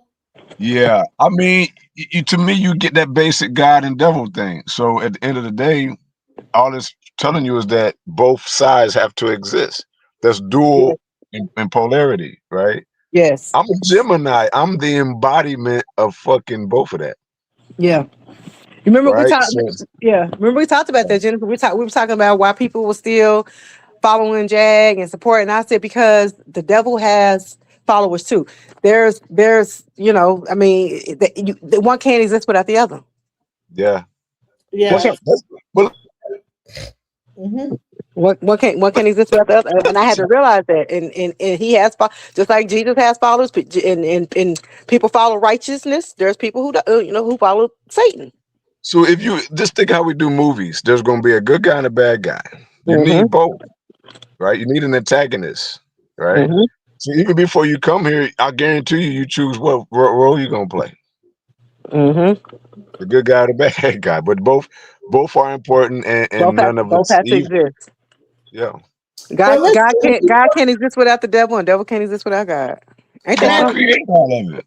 he broke it down like that. You come here and everything, like you choose how you come here. But I'm like, that's the same thing E5 says, but he has no thing of E5. But go ahead and break down the how you come here and everything. And he has no understanding. He's never heard. You've heard of E5, but you've never heard the teaching of Yeah, E5. 'cause even when you say, I thought you say E5, like right, like what's E5? That's military. Now look, I'm Right. just playing. But go No, ahead. wait. I'll actually tell you. E5. Well, see, when I receive information or downloads, it's up to me to believe it or not. I always still, you know, keep a filtering process because remember, I studied the Bible, and I had one point it was like, you gotta accept Jesus or you're going to hell, Yeah. right? So when I started studying and I learned that there was a lot. For one, like the New Testament, you could tell is influenced not by Catholic. You got Saint John, Saint Jude, boom, boom, boom, boom. Mm-hmm. Right? Then you got when I was studying about hell, there's different levels. Like Hades is the grave, then you go here, then it's like Guyana, and then it's Lake of Fire. When I studied that Guyana was a physical place at first, that the pagans used to sacrifice their kids, that got abolished. Then the Jews took it over and they threw their trash there, right? And they would burn it. It would burn day and night, and it would be gnashing of teeth. And that was the dogs fighting over the trash. They used that same description for hell, Mm-hmm. right? Fear factor. Then Jesus never wanted to be worshipped. He is like us. He came here to show us who we are. We're all Jesus. Mm-hmm. He said, "You're going to do what I did and even more." So when he was multiplying fish, when he was disappearing you know, out of nowhere, and he was walking on water, all he was letting them know is that you and the Father are one. You have Right? the This same. You have the is same power. You have the same power that I had. yes. This is a hologram. It's coming Mm-hmm. out of you. You're projecting your own reality. It's coming out of your consciousness. Mm. Mm-hmm. It's nothing but sound and light. It's like Right? what you think about, you bring about. Yeah.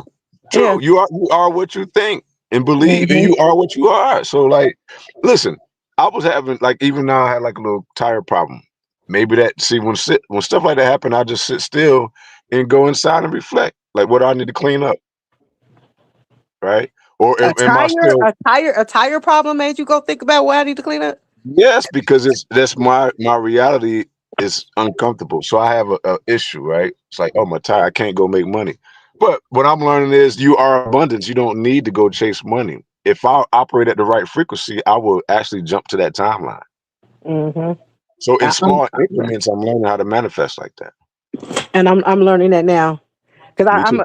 I'm a Cancer. I have a lustful spirit. I had to learn to stop lusting after money. I have a very Yeah, lustful spirit, we and I'm all do working on that. it.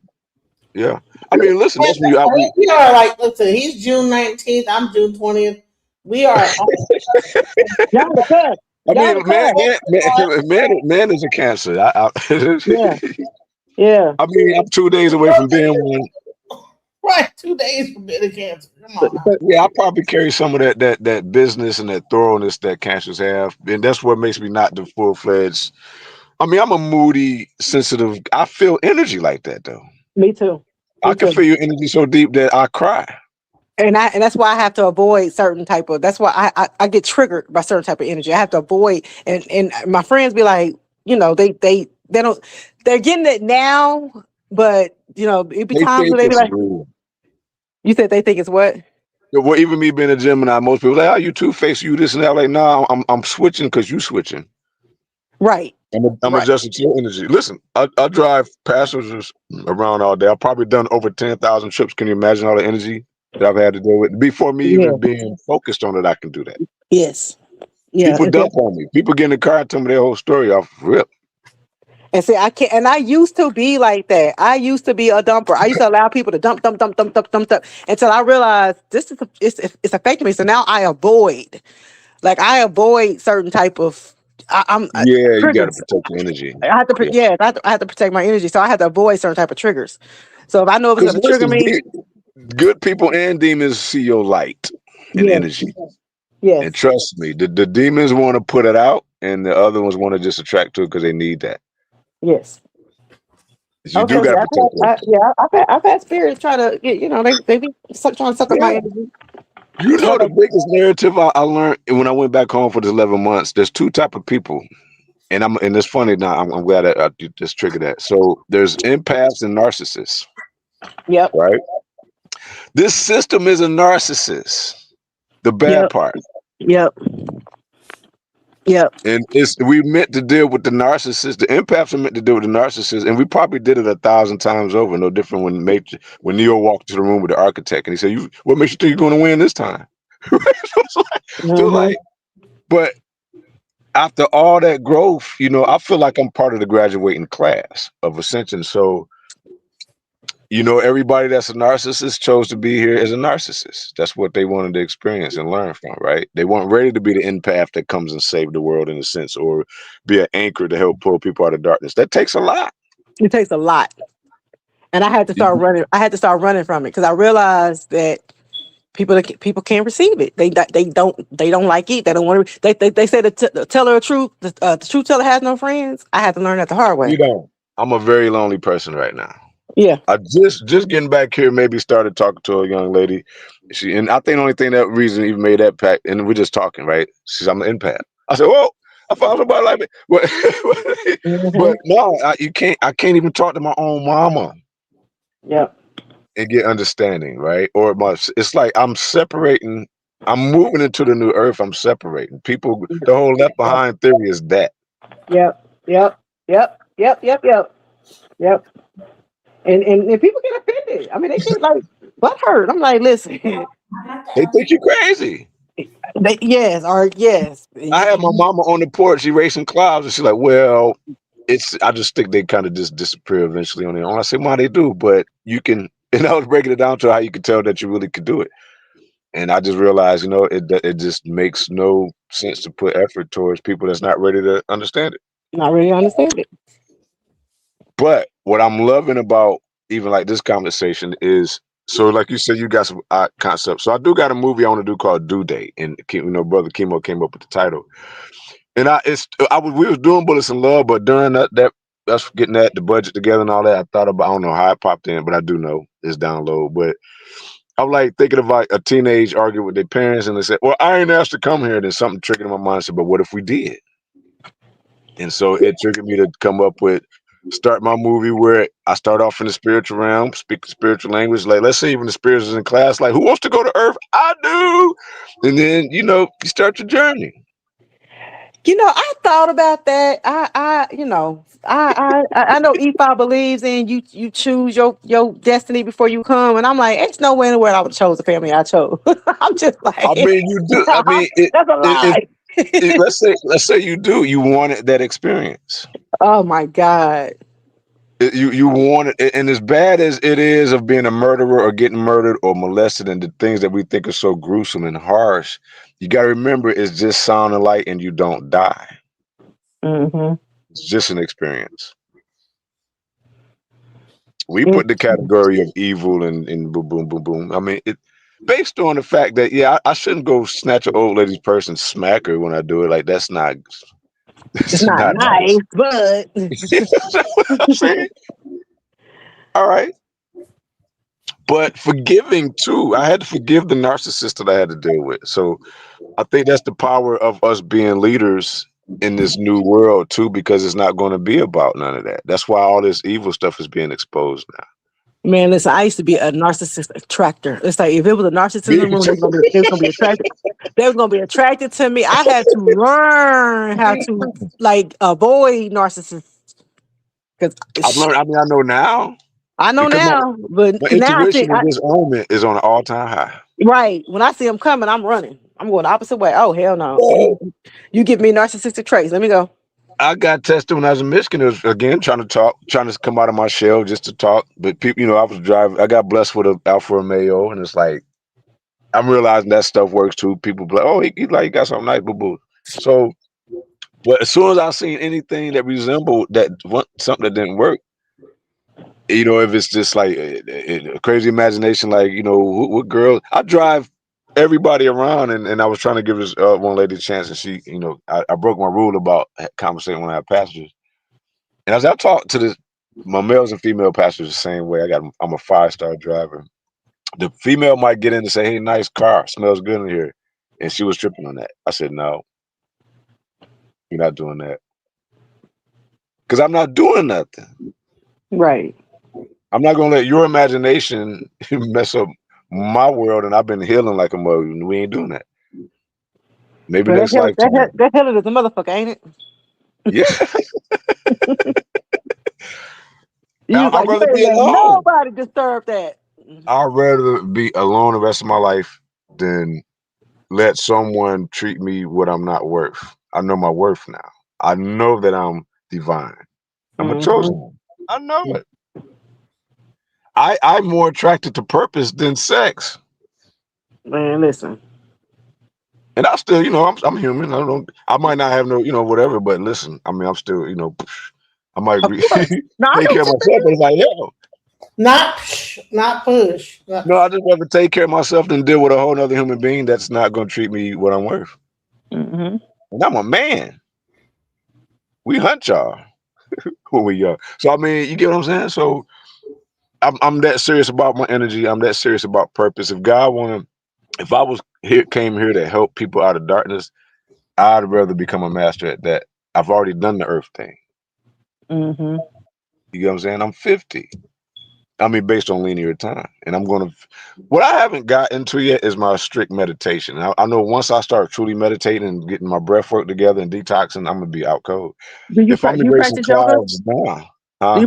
Do you practice yoga? I want to get into that part. I haven't had the time. You should. You should. I Start am. start with hot. Okay.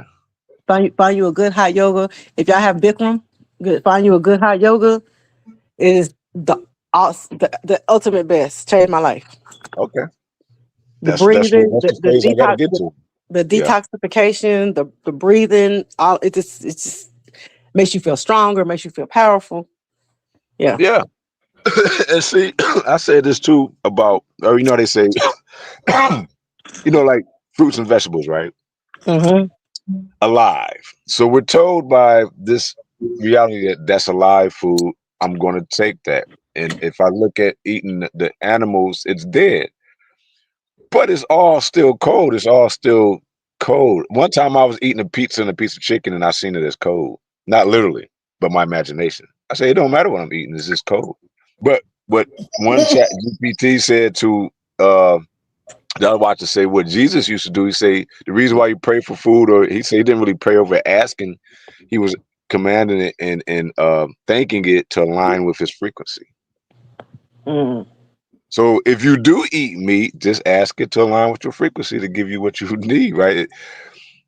But in practicing what is being taught, there's nothing wrong with, obviously that fruit and vegetables is better for you based on this reality. But if you Yeah, really look at it, I have to question because I did the whole no meat thing, but I mean, but again, it's probably my bad dieting. I did the whole no meat thing for a minute, and it kind of fucked me up. My doctor was like, "You got to go back on meat. You're not getting enough nourishment. You're not getting enough protein." And that's what happened to Prince Baby. That's how Prince Baby ended up dying because the mama was vegan and she wasn't getting the proper nutrients and the proper proteins, and that baby died from malnutrition. yeah, I think it's balanced. I had a passenger the other day from Texas actually, and he does that very well. And I think it's just getting more in tune with frequency. Like I believe that I can learn another language without having to study it from a book by tuning into the frequency of it. I believe that too. Because biblically, they were speaking in different tongues and other tongues, and they Mhm. didn't know those languages. But I Yeah. guarantee you, for the purpose to be completed, yeah, if you can, that's going to be my next phase. I'm telling you. Mhm. So Yeah, yeah, that's find you a good yoga class. That's gonna help. That's gonna really change the breathing, all that. It's oh phenomenal, yeah, phenomenal. that's the And I key. remember when I first started going to yoga, I had some Christian people tell me it was a Yeah, season, and I'm like, this is why I don't do Christians. they gonna do it. I mean, I used to teach people even when I started studying more. Even with that whole gang religion thing, right? Like if I'm a Crip in the blood, it's like the people of Antioch is the people who first gave the people who follow Christ that title, and everybody run with it. Now I'm a Christian. No, you just if you from Hades, you're a Haitian. If you're in America, you're an American. You just follow after the teachings of Christ. So okay, that's cool. But what does that mean? Right Mhm. now, I'm a bigger believer of Christ consciousness. Jesus is already coming back now, though the consciousness to Christ consciousness is raising up in us now. The rapture is happening now. It's not a one-day event. Mhm. It's happening now. I'm part of that. I feel it. I see it. I agree. Right. I So agree. people I love, I tell them, I'm like, yo, just I say in a few years, there's gonna be some stuff that's gonna scare you straight. Man, listen, I've already been there. Yeah. Get visited by some spirits and have whole conversations. And you Man, know you in your right state of mind. You know you don't do drugs, and you know you ain't drunk. yeah. But you're not afraid of it. Right. I was in the beginning until I learned to until I talked to a couple Bibles and I learned to I started talking back to it. First I was scared to run. Then I started talking back. Like, okay, what do you want? Why are you here? What Yeah. And they started talking to me. Yeah. Like having whole conversations. I haven't got it yet. I've seen stuff on the side and I've addressed it. I say, I see you. But I've not had conversations yet. I do talk to the sun and the moon though. And Because they're living well, beings. I'm a moon child, so I love the moon. So I talk to the moon all the time. Me and the moon is real tight. Everything else. But yeah, You know everything else I've because had spirits everything is tap me on outside my of you. shoulder. Huh?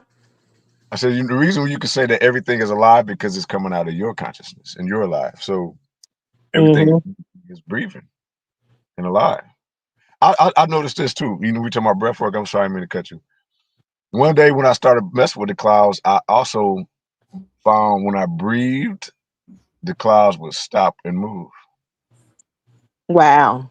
If you're paying attention. So breathe in and out and watch how the clouds, either if they're moving at a pace, it'll slow down or stop. And Interesting. I held the clouds still at one point.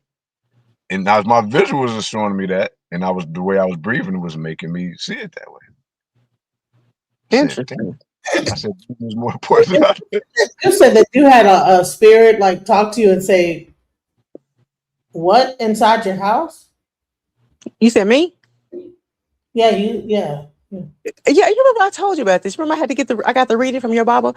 I mean, yes. Oh, okay. So in the beginning, I would run. I would be afraid. I wouldn't, and then after I got a couple readings and Baba started telling me, to talk to him. I was told I was clairvoyant.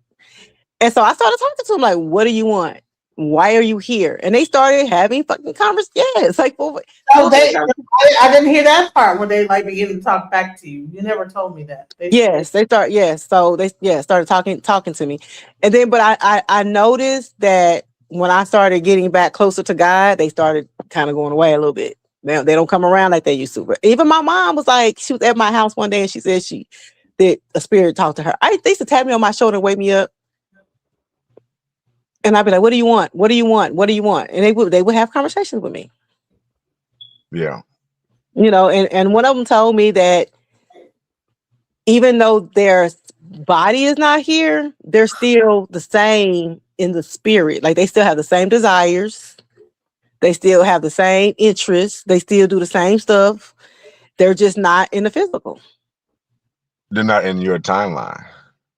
Right. So they still want to have sex. They still remember we talked about the sex spirit? Yes. Yes, listen, I believe it's not in your timeline. They're on one other timeline doing the same damn thing, but it's like you don't know it because you're in one timeline and they're in another. You think they're gone, but really they have continued on living, but in In a a different. parallel situation. Yep. Listen, Okay. every version of you is existing right now. That's what I think. I think I'm not even in my original timeline.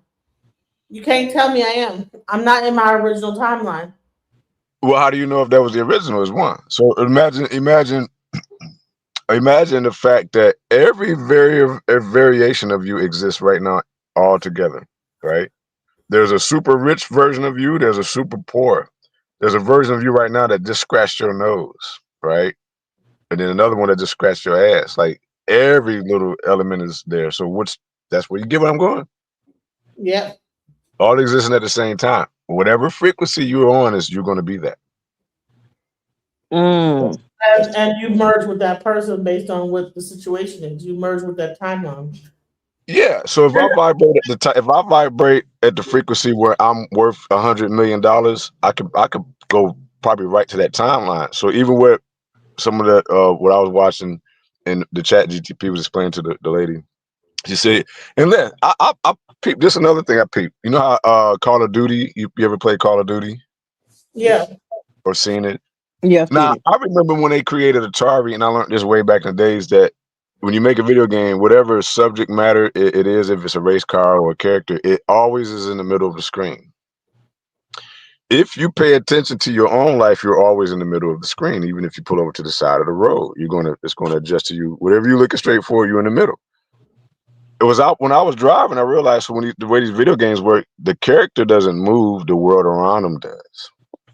That's happening Mm. in your reality too. There's frames. And then when you move, the whole world moves like towards You're you. not moving. Whenever you think you're moving, walking, driving, you're not going nowhere. You're right where your conscience is. But your world, your reality has to move to make it feel real. Mm-hmm. If that makes sense. So even if we're in the car together, and let's use the Matrix as an example, we're actually, let's just say we're just back at the spot and Zion plugged in in the chair. But we're in the Matrix living like it's real, right? We're giving each other high fives and all that, but we're both sitting back at the chair. Mm-hmm. So I realize Chewing on ice. I want some ice. You're kicking, piss me off. You have ice in your. Are you chewing ice, Nicole? No. I'm no, hearing ice being chewed. No, I don't even have no cup. No, no. Mm-mm. no, me either. That's Oh, the no. That was a bag. I'm sorry. I was crumbling up a bag. I'm sorry. Yeah, I'm hearing ice. So I'm like addicted to ice. No, that I was was a about bag. to say, I oh, I was thought like old man Winter done came and got on the live. no, Choice. I'm like, oh, I was crumbling. like ice being. I'm like, oh, ice. No, I was throwing a bag. I was throwing a bag away and I was crumbling it. That's what that was. My bad. It sounded like ice being chewed. So I'm like, oh, ice. Oh, ice. You're Listen, infatuated with you know your what? I'm life. gonna tell you what. I got like that low iron, so that ice be like, ooh, it's like a Man, whole other thing. Just chewing on ice. Is that why y'all be chewing on ice? Cause y'all got low iron. My friend do that. I got a Yeah, few tests. What should I ice out now? yeah.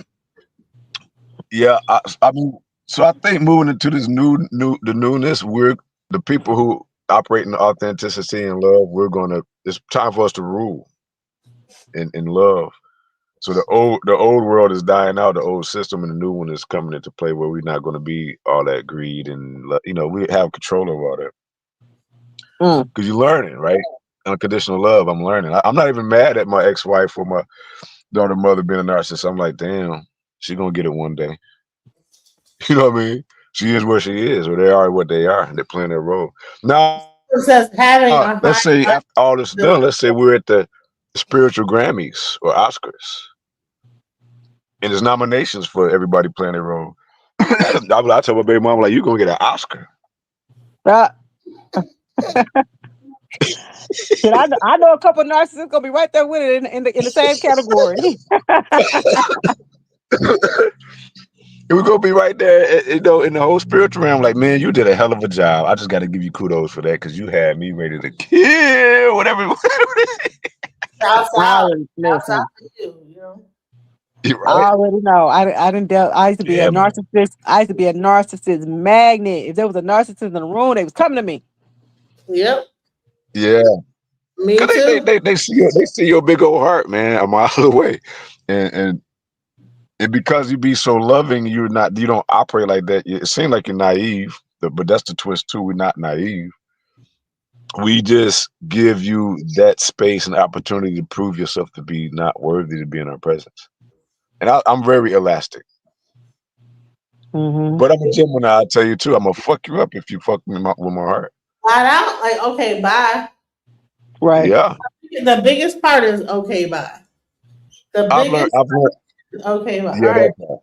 bye. You know what? That was my journey back home. This last 11 months. That self love is so key to opening Yes. the Pandora's box of goodness. Yes, it is. I And said, damn. being grateful. I mean, I had to learn gratitude. Yeah. Facts. Learning gratitude and being grateful every day for and it's even simple things like it's people who like can't walk and can't see and can't hear, so being grateful for stuff like that's what I tell you about yoga, like being grateful, being able to breathe. I had pneumonia. I rung in 2024 in the hospital with pneumonia, and I Mm, remember not being able to breathe, and so mm. just now, you know, just not taking breathing for granted. Yeah. Simple things. It's more important than we think, though. Right. It is, and I'm learning that. Trust me, when I was breathing and it was affecting the movement of the clouds, I said, "This is deeper than I understood." Mm-hmm. And I'm going to, that's my next mission. And I believe with when, like I told you, when like stuff happened in your life, like the tires blowing out or something, I move. And this past week, I've been down because my rim is cracked, which Detroit did that, and I can't make no money. But I'm forced, and I didn't make enough to even get everything together. So now I'm forced to sit still and trust that it's gonna work itself out. That's it. That's how I got the car, right? I wasn't trying to buy no car. I had a rental. My homeboy for over 30 years put a 12 gauge slug hole in the back door. And it was my last lesson. Then God bless me myself. So what I'm saying, when I sat still for a week though with a black eye and a cracked nose, I got approved for the car and I didn't even go make the money, and the money came to me to put down on the car. I See? said, "You got to be kidding me." I just sat still. See? So it's very important to sit your ass still sometimes. Oh, absolutely. Absolutely. And see, and that's me. Wintertime, I mean, I'm a summer baby. Wintertime, I sit still. I don't do nothing first quarter. Yeah. I don't do nothing first. I don't like the cold. So I'm like, you know what? I'm gonna sit still. The whole first quarter, it's all about it's building my mental, building my physical, and I sit still. I don't go nowhere. Everybody be like, you want nope, nope, it's too cold, too cold, too cold. Facts. It's important. It's Mm-hmm. important. And being childlike. We forget how to be childlike.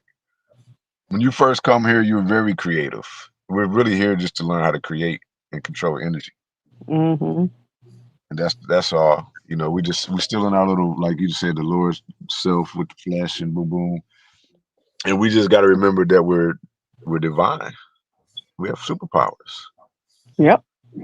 They're being activated now. That's why when Genesis was talking about when y'all first started talking about talking and hearing the voices, a lot of us are seers. A lot of us have healing abilities. I got a little hernia situation now that's not bad or nothing, but I'm gonna heal myself when the time is right. Like I know it, and I Mm-hmm. think that's why it came up because obviously physical thing, with whatever that life or whatever how we talking about. I said okay, no different than the blind man. Like when the disciples asked Jesus, "Why was this guy born blind?" He said, "For this very reason, the day that I was gonna walk up to him and heal him, so y'all could see that." The only reason the dude was born blind. They were like, was it the sin of his parents? Was it this and that? And he's like, nah, for this very reason. So everything happens for a reason, Mm-hmm. a good reason at that, no matter how bad it is. So are you on IG, you on Instagram? Yeah. I'm a LENZ Crafta. That's LENZ. No, I follow you. I might already follow you. You might Hold already on. start. Cause then we Mhm. might have talked before too through Genesis. Yeah.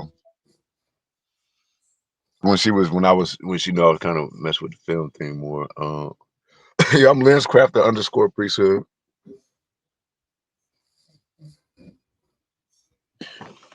And I've been starting to put stuff on my TikTok page too. It actually in a month went from like 100 or something when my stepdaughter used to mess with it to like I'm over 1,000 now in like a month.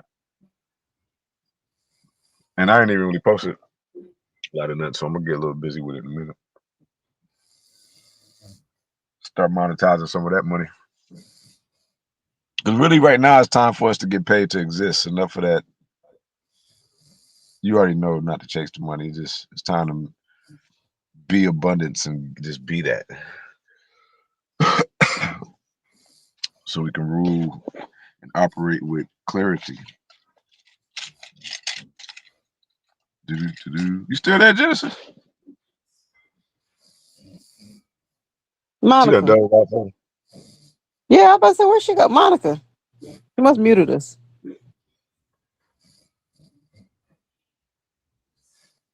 You doze off on us. She dozed off. Genesis. Man, where'd she go? All right, well, I'm gonna get off, but I'm definitely going to send you a message, and we're Okay. gonna, definitely touch base. And yeah, I'm looking forward to coming back to Detroit. I think my girl got casted for a project in Detroit. I think she'll be there in February, and she wanted me to come dress her, so I'll probably be there more than likely. So when I get those dates, I will definitely follow up and let you know. Yeah. So all right. So I'm in Atlanta now, but my whole new thing. First, I was in back home in Michigan. It's like, all right, for my daughter's sake, I was going to be more solid in Michigan Mm-hmm. and journey back to Atlanta. But going within. My daughter needs me, right? She's 4. First girl. Oh, yeah. I started over with my old ass. But That's a so perfect age, though. I love that age. she is a goofball.